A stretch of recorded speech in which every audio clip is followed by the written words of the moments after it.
გადაცემის პირველი ბლოკი დაეთმობა ჩვენს პარტნიორს Grant Thornton საქართველოს. და დაისმება დღეს კითხვა ამ შემთხვევაში ქონების გადასახადის პრიზმაში.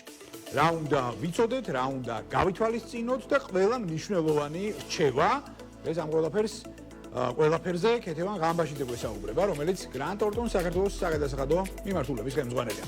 კეთი მოგესალმებით. ძალიან დიდი მადლობა ჩვენი დროისთვის. მადლობა მოწვევისთვის, მივესალმებით ჩვენს ტელემაყურებელს. კეთი, უპირველეს ყოვლისა მადლობა ამ თემის, ესე ვთქვათ, ინიციირებისთვის, იმიტომ რომ ძალიან ბევრი კითხვა არის, როგორც წესი, საზოგადოებაში და შესაბამისად დღეს ჩვენს დიალოგში ვეცდებით, რომ ამ კითხვებს გავცეთ პასუხი.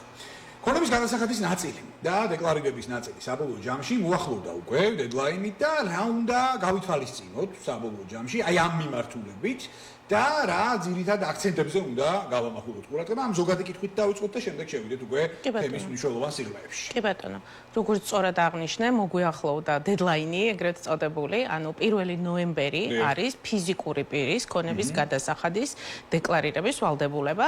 აქვე დავამატებ, რომ შემდგომ უკვე 15 ნოემბერი იქნება ბოლო დღე, როდესაც შეგვიძლია კი რა შემდეგაც შეგვიძლია, მაგრამ 15 რიცხვი არის განსაზღვრული იმისათვის, რომ გადავიხადოთ შესაბამისად დადეკლარებული კუთვნილი გადასახადი. თორე შემდგომ გადახდა კი ბატონო შესაძლებელია, მაგრამ მაგას საურავი დაერიცხება დაგვიანებისთვის, ეს ვიცით ყველამ კარგად. ანუ შესაბამისად დღეს ჩვენ საუბრობთ მხოლოდ და მხოლოდ ფიზიკურ პირებთან დაკავშირებით ამ ვალდებულებაზე ქონების გადასახადის ნაწილში.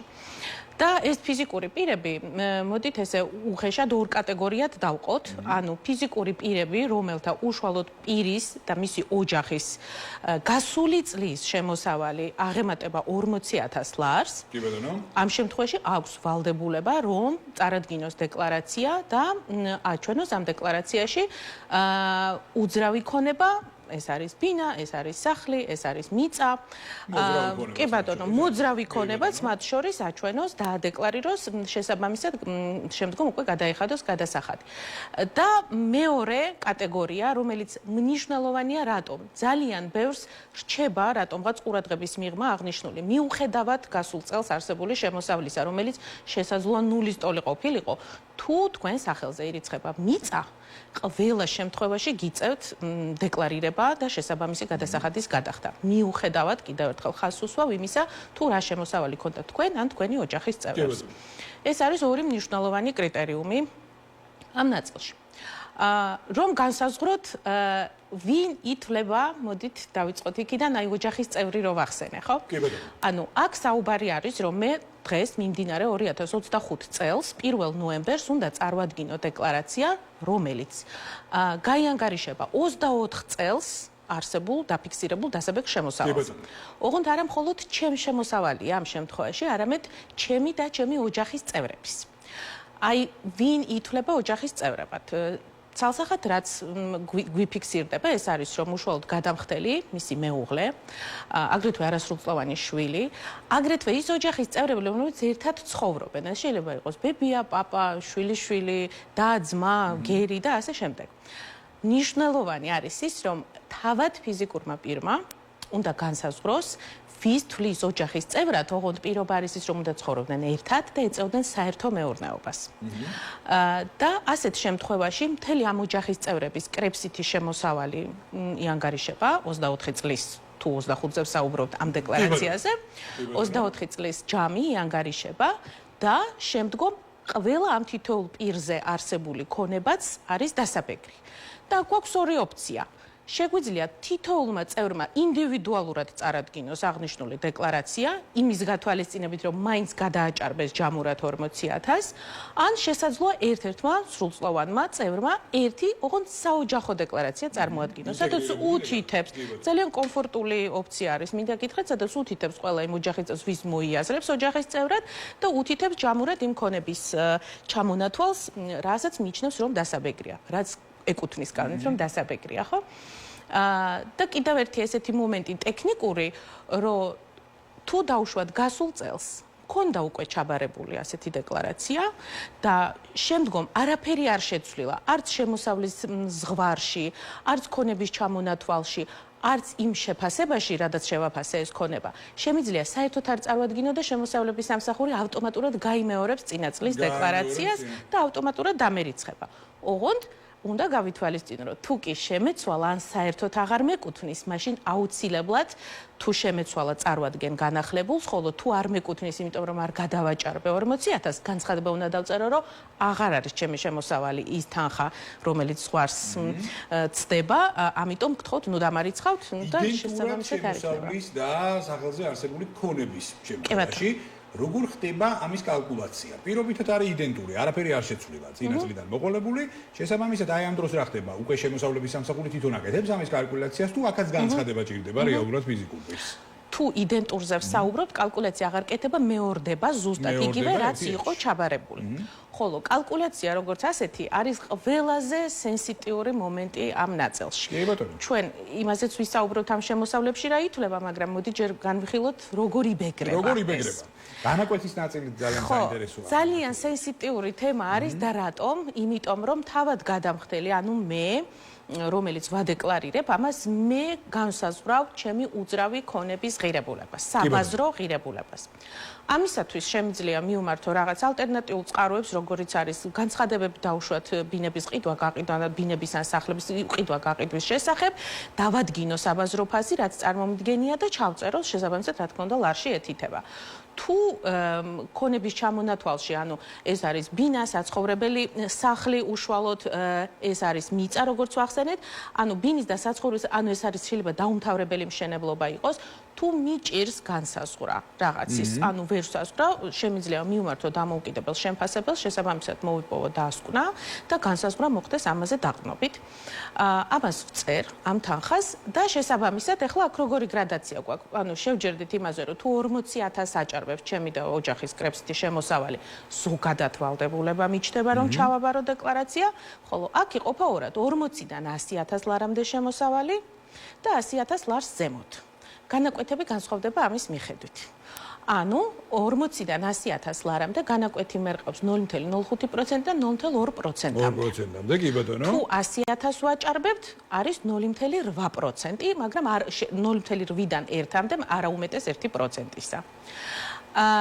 ამ რაც შეეხება მიწას. მიწა არასასოფლო-სამეურნეო ეთითება ჰექტრებში, სასოფლო-სამეურნეო, უпростоრად სასოფლო-სამეურნეო ეთითება ჰექტრებში და არასასოფლო-სამეურნეო ეთითება კვადრატულებში და მაგალითად არასასოფლო-სამეურნეოს ნაწილში 0,24 ლარი ან 24 თეთრი არის კვადრატულზე, რომელიც მრავლდება შესაბამის კოეფიციენტზე მუნიციპალიტეტის მიერ დადგენილს, იმის მიხედვით სად არის ეს მიწა. და კიდევ ერთხელ ვიტყვი, მიწას არ აქვს მნიშვნელობა 40,000 ვაჭარბებ თუ არა, ყველა შემთხვევაში უნდა დავადეკლარირო და გადავიხადო. ეს ერთი ესეთი საკითხი. მეორე არის ის, რომ თუ მე, აი როგორც ვახსენეთ, თუ მეორდება და იგივე არაფერი არ შეცვლილა ჩემთან ხო ქონების ნაწილში, უნდა მივაქციო ყურადღება თანხობრივ გამოსახულებაში ხომ არ შეიცვალა რამე, ანუ შეიძლება ქონების ჩამონათვალი იგივე მაქვს, შემოსავალს ასევე გადავაჭარბე, მაგრამ ის ბინა პირობითად, რომელიც ღირდა 50,000, ეხლა ღირს 150,000. შესაბამისად, დეკლარაცია უნდა წარვადგინო და არ დავალოდო, როდის დამარცხებენ ავტომატურად. და არ შემიძლია არ გაუსვა ერთ რაღაცას ღაზი. მე ჩაგიკითხები. ძალიან საინტერესო წევით ეხლა. ეს არის ის, რომ 40,000 ლარიანი ზღვარი, რომელზედაც ვსაუბრობთ, რომლის გადაჭარბებიდან გამომდინარე მიჩნდება ვალდებულება, არის ძალიან ბევრი წლის წინ დაწესებული. მაშინ, როდესაც 40,000 ლარი წლიური შემოსავალი რეალურად დიდ სერიოზულ თანხად ითვლებოდა, ასე ვთქვათ. ამის შემდეგ 40,000 ლარი რომ ვთქვათ, ანუ თვეში ეს არის დარიცხულია გადასახადების გარეშე 2,600 რაღაცა ლარი გამოდის, ხო? რთულად წარმოსადგენია ოჯახი, არ მინდა წარმოვიდგინოთ, თორე ნამდვილად ვიცით, რომ ბევრ შეიძლება ამდენიც არ კონდეს, მაგრამ რომელსაც ეს ზღვარი არ აქვს გადალახული, ხო? ანუ შესაბამისად, იქ, როდესაც წესდებოდა ეს ზღვარი, შერჩევით ხდებოდა ქონების გადასახადის დეკლარების ვალდებულება, ახლა ფაქტობრივად ყველა შემთხვევაში ხდება, ხო? აი ძალიან სამართლიანად ახსენებთ, ეხლა მე მესმის, რომ ძალიან ბევრ შეიძლება ეს შემოსავალი არ კონდეს, მაგრამ ქვეყანაში იყოს საშუალო ხელფასის მარჟა დეკლარირებული, ყველაფერს თავი დავანებოთ. აქედან გამომდინარე, საშუალო ხელფასის მარჟაც პირდაპირ პროპორციულად კავშირშია იმ მაჩვენებელთან 40,000-იან მაჩვენებელთან, რაც არის 2250 ლარია დღეს საქართველოში. გროს შემოსავალი ნეტზე კიდე ცალკე მიმართულებით ვიმსჯელებ, მაგრამ საბოლოო ჯამში ეს ნამდვილად ასეა. ამიტომაც აქ გარკვეული კორექტირებები ალბათ საჭიროა საბოლოო ჯამში. დიდი ხანია საჭიროა მე თვითონ აბსოლუტურად გეთახმებით. ერთი ნიუანსი კიდე, სადაც ალბათ კორექტირების საჭიროება არსებობს. თქვენ ასევე ახსენეთ უძრავი ქონების მიმართულება. შესაბამისად, აი, როდესაც ეს საკითხი ინიცირდა გასულ წელს, ძალიან ბევრი აზრთა სხვადასხვაობა მოვისმინეთ ამ თემასთან დაკავშირებით, რომ აი მაგალითად სიტყვაზე ბენეფიციარმა ფიზიკურმა პირმა როგორ უნდა მოახდინოს განსაზღვრა მაგალითად თავის სახელზე არსებული უძრავი ქონების ფასის ცვალებადობის, ხო? ანუ რეალურად ის ხო არ არის უძრავი ქონების სპეციალისტი, ის ხო არ არის იურისტი პირობითად და ასე შემდეგ. ანუ თავიდან, გასაგებია ეს ცვლილებას ყოველთვის მოყვება ხოლმე როგორც ესე ფობიები და ასე შემდეგ და ასე შემდეგ, მაგრამ არის გარკვეული პრეფერენციები, რაში გარკვევაც ფიზიკურ პირს ცოტა არ იყოს გაუჭირდება. საბოლოო ჯამში, ახლა თქვენ ახსენეთ, მათ შორის არის თუნდაც იგივე ბინის ღირებულება. ხო, აი, როგორ უნდა განსაზღვროს მაგალითად ფიზიკურმა პირმა, ბენეფიციარმა მისი ბინის ღირებულება კვარტალურად ან წლიურად გაიზარდა თუ არა და აი ამ გარკვეული უზუსტო კაზუსების შემთხვევაში. ორი ნაწილად გავყოფ თქვენი ნებართვით კითხვას. პირველი, როდესაც ერთი შეხედვით ფიზიკური პირი უყურებს, რომ მის სახელზე არსებული ქონება და შემოსავალი უცვლელია და ის წესით და რიგით უნდა გადმოკოპირდეს, მაგრამ გარკვეულ ცვლილებას მაინც აქვს ადგილი. რომ გაიზარდა მაგალითად სასოფლო-სამეურნეო დანიშნულების მიწის ღირებულება ან ბინის ღირებულება, მაგალითად და ეს მის ყურადღების მიღმა აღმოჩნდა. საბოლოო ჯამში აბსოლუტურად უნებურად, არა შეგნებულად. აი ამ შემთხვევაში რა ხდება? რა ბერკეტები არსებობს პრეფერენცირების, სანქციების და ასე შემდეგ და ასე შემდეგ, ეს ერთი ნაწილი და მეორე ნაწილი. ხო, მეორე ნაწილს ცოტა მოგვიანებით გითხრათ. აქ უკვე დედლაინების დარღვევაზე მექნება. კი ბატონო. მოდი პირველ რიგში გავმიჯნავ მიწას აქედან, იმიტომ რომ მიწაზე ჩვენ არ ვუთითებთ ღირებულებას. მიწაზე ეთითება მხოლოდ კვადრატულობა ან ჰექტრობა, ანუ ამ შემთხვევაში დაანგარიშება დეკლარაციით ხდება ავტომატურად. ჩვენ რაც არ უნდა გაიზარდოს მიწის ღირებულება, ეს არ მოახდენს გავლენას და ჩვენ არ ვართ ვალდებული ვიცოდეთ უშუალოდ მიწის ღირებულება იმ ნაწილში. სხვა დანარჩენ ქონებას რაც შეეხება, ხო? შეიძლება იყოს ბინა, შეიძლება იყოს სახლი, შეიძლება იყოს დაუმთავრებელი მშენებლობა, მოძრავი ქონებიდან შეიძლება იყოს სულუქი ავტომობილი, შეიძლება იყოს შვეულმფრენი, თვითმფრინავი, იახტა, ვისაც ყავს და ასე შემდეგ. ყველაზე გავრცელებულზე რო ვისაუბროთ, ბინას და სახლი ავიღოთ მაგალითად, ხო? აქ არის საბაზრო ფასზე საუბარი. საბაზრო ფასის დადგენა ვინაიდან ჩვენზეა პასუხისმგებლობა თუ რა თანხას ვწერთ ამ დეკლარაციაში, მოიაზრება, რომ რამდენად გაყიდდი ამ ბინას ახლა. ამიტომ ვახსენე სწორედ ის იგივე ვებსაიტები, რომლის საშუალებითაც განცხადებების ნახვა შეიძლება მოძრავი ქონების ყიდვა გაყიდვის ნაწილში, იმ რაიონში, დაუშვათ იმ კვადრატულობის, რაც გვაქვს ეს ბინა, რომ მივხვდეთ საშუალოდ საბაზრო ფასი რა არის ამისი. თუ ასეთი, ანუ, როდესაც ვიცით, რომ დეკლარაციის ჩაბარება გვიწევს, უკვე ავტომატურად უნდა ვინტერესდებოდეთ წინასწარ რა ღირს ეს ქონება, ხო, რას ვაჩვენებთ ამ ნაწილში, რომ სამართლიანად შევაფასოთ. ასევე არ ვართ შეზღუდულები, როგორც ვახსენე, იმისგან, რომ მივმართოთ სპეციალისტს, თუ კი საერთოდ არ შეგვიძლია, აი უფრო დაუმთავრებელ მშენებლობას ვახსენებდი, რომლის განსაზღვრა რთულია რა ნაწილში, შეგვიძლია დავუშვათ თუ დაუმთავრებელი მშენებლობა და ჩვენ გაკეთებულია, განსაზღვროთ რა დაგვიჯდა, აი იმ მდგომარეობამდე მიიყვანა, როგორც არის, მაგრამ ასევე შეიძლება გაგვირთულდეს, იმიტომ რომ ჩვენ არ ვიყოთ ამის საქმის კურსში, ხო და ვფლობდეთ დაუმთავრებელ მშენებლობას. ამდენად აქ უკვე სპეციალისტის ჩართვა იქნებოდა საჭირო, ანუ უნდა მოვეკიდოთ ამას, როგორც ერთ-ერთ საგადასახადო ვალდებულებას. ანუ კულტურა იმისა, რომ ჩვენ ვართ ვალდებული გარკვეული გადასახადი გადავიხადოთ, არსებობს გარკვეული დონით, მაგრამ უნდა ავამაღლოთ ეს კულტურა და უნდა მოვეკიდოთ იმ პასუხისმგებლობით, რომ დეკლარაციაში ვწერთ რაღაცას, რასაც აპრიორი გვეუბნებიან, რომ ჩვენი გადასაწყვეტია და ამ გადაწყვეტილების მისაღებად და იმ ციფრის საჩვენებლად, რაც უნდა ვაჩვენოთ დეკლარაციაში, უნდა მოვემზადოთ. აბსოლუტურად. არ მოვიტოვოთ ბოლო დღისთვის ეს. ორი კითხვა მექნება ასევე. აი წინა წელს მე ვაგვირდებოდი ამ პროცესებს ძალიან აქტიურად და ძალიან ხშირად აი ბევრი ფიზიკური პირისგან მაქვს ესეთი თემები მოსმენილი, რომ არ მივთითოთ. არ არის პრობლემა. არ მითითების შემთხვევაში. და უკვე შემომაქვს დედლაინის დარღვევის შემთხვევაში. რასთან შეიძლება გქონდეს საქმე? პირველი დედლაინი ბოლოდან დავიწყებ. ანუ დედლაინის შემთხვევაში, რა თქმა უნდა, სანქციებისგან არავინ არ თავისუფლდება. ეს არის ჯარიმა. პირველ რიგში ჯარიმის ოდენობა უკვე დამოკიდებულია, რამდენი ხნით დავაგვიანეთ დეკლარაციის წარდგენა და რა თქმა უნდა, საურავი, რომელიც საურავიც ავტომატურად მოყვება გადაუხდელი თანხიდან გამომდინარე 15 რიცხვში რომ უნდა გადავეხადო კუთვნილი გადასახადი, თუ არ მაქვს გადახდელი, ყოველ ვადაგადაცილებულ დღეზე გადასახდელი თანხის 0.05% მერიცხება.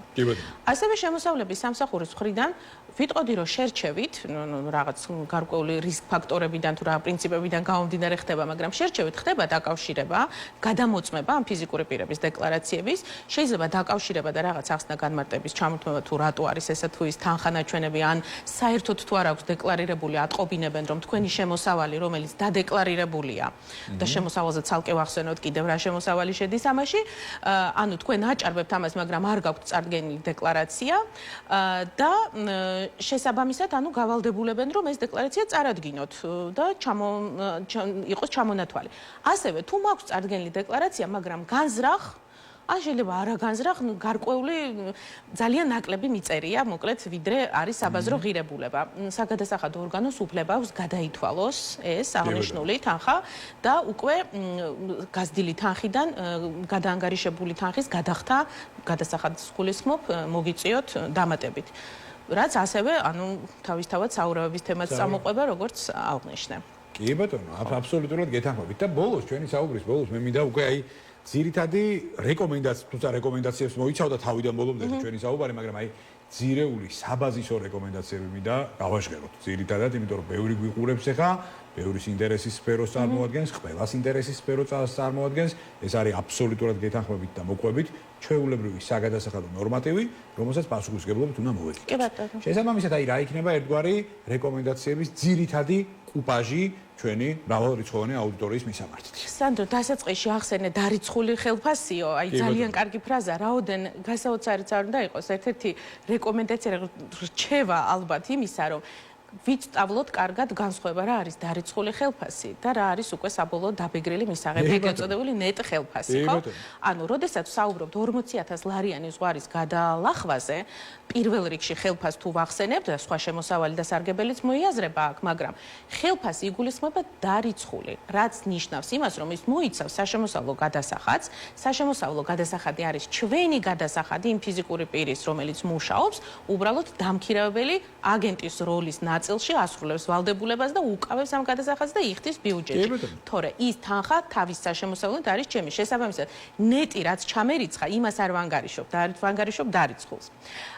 ეს ერთი. არის რაღაც რიგი გათავისუფლებები, რაც არ შედის შემოსავალში, ასეთ კალკულაციაში, მაგალითად ოჯახის წევრებისგან მემკვიდრეობით მიღებული ქონება, მაგალითად 2 წელზე მეტ ხანს ფლობით საცხოვრებელი ბინის რეალიზაციით მიღებული შემოსავალი არ შედის, მაგალითად დევნილთათვის სახელმწიფოს მიერ საკუთრებაში გადაცემული ქონების პირველადი რეალიზაცია და არის რაღაც რიგი კომპონენტები, რაც არ მოიაზრება, ხო? ამიტომ კარგად განსაზღვროთ რა შედის ამაში, გავიაზროთ ის ფაქტი, რომ არა მარტო ჩვენ შემოსავალზეა საუბარი, არამედ ჩვენ და ჩვენი ოჯახის წევრების შემოსავალზე, ვიმეორებ, ვინც ცხოვრობთ ერთად და საერთო მეურნეობას ვეწევით. სამართლიანად შევაფასოთ ქონების ღირებულება, გავითვალისწინოთ ის ფაქტი, რომ ყველაზე მაქსიმალური განაკვეთი, რაც პოტენციურად 1% შეიძლება იყოს, რადიკალურად განსხვავდება ევროპის უმრავლესი ქვეყნების გადასახადების განაკვეთებისგან, სადაც არა მარტო ანუ გრადუირებული ხდება, არა მარტო ასეთი შემოსავლის მხრიდან, არამედ წლის ჭრილში ბევრი რაღაც გავლენა შეიძლება ახდენდეს და 50% შეიძლება აღწევდეს ასეთი გადასახადი და გავითვალისწინოთ, რომ ჩვენზე არის დამოკიდებული აი ასეთი ყურადღების გადასახადებისადმი ყურადღების გამოჩენის კულტურის ამაღლება. მომზადება ამისათვის და დროული დეკლარირება, რაც არის 1 ნოემბერი. ოქროს რჩევებში. მოვისმინეთ თქვენგან და აი ძალიან დიდი მადლობა, რომ აი ესე ძალიან კარგად, ლაკონურად, გასაგებად ანუმარტეთ ჩვენს მრავალრიცხოვან მაყურებელს. აი ეს ყველაფერი. უღრმესი მადლობა თქვენ. მომავალ შეხვედრამდე დაგემშვიდობებით, წარმატებულ და პოზიტიურ დღესდღეობას. მადლობა. კეთება ამბაშიძელი, გრანდ ორგანოს საქართველოს საგადასახადო მიმართულების ხელმძღვანელი, ბაზრობდა გადაცემა მონეტიზაციის კითხვებს.